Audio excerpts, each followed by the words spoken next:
actually led the 10th Cavalry Regiment up San Juan Hill, right beside the Rough Riders, often intermingled with the Rough Riders.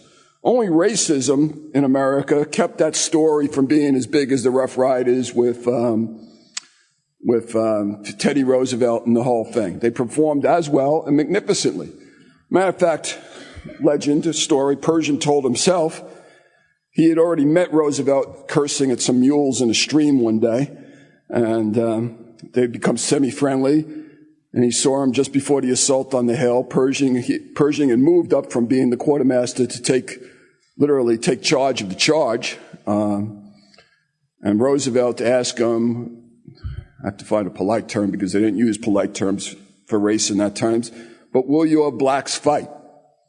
And Pershing, then they put this quote into Sam Elliott's mouth in the movie, if anyone's seen the A&E movie, but it's actually Roosevelt. And Pershing looks at him and said, my blacks will follow me into hell, and I couldn't ask for better company, which would not have made him very popular in the officer corps that day. Pershing's a difficult guy to get your arms around. While he has a great career, and we could talk about it forever, trying to get a touch of his personality is extremely difficult. When I was doing his biography, and I think that's why I'm here, there's no living biographies of Pershing left, so they had to settle for me. I did stumble across one little incident of it that might tell you, they at least had a sense of humor, because that never comes out very rarely. I don't even know if it's a sense of humor. Ms. Greeley is in here someplace. Hopefully she's going to tell me if this guy's related. Adolphus Greeley, the great polar explorer, he actually made general based on his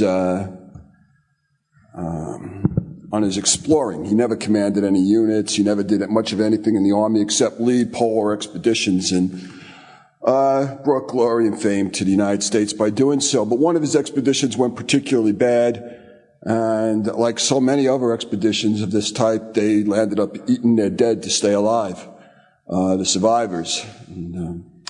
But after his days of exploring were over, he was still a major general in the Army, and they came up on who's going to get commands, and they said, well, we got this major general, we have to give him a command. And Pershing looked up and said, absolutely not. And they said, why? Wait, don't you feel you trust him with a command? And Pershing looked up again and said, we trusted him with a command once. He ate it.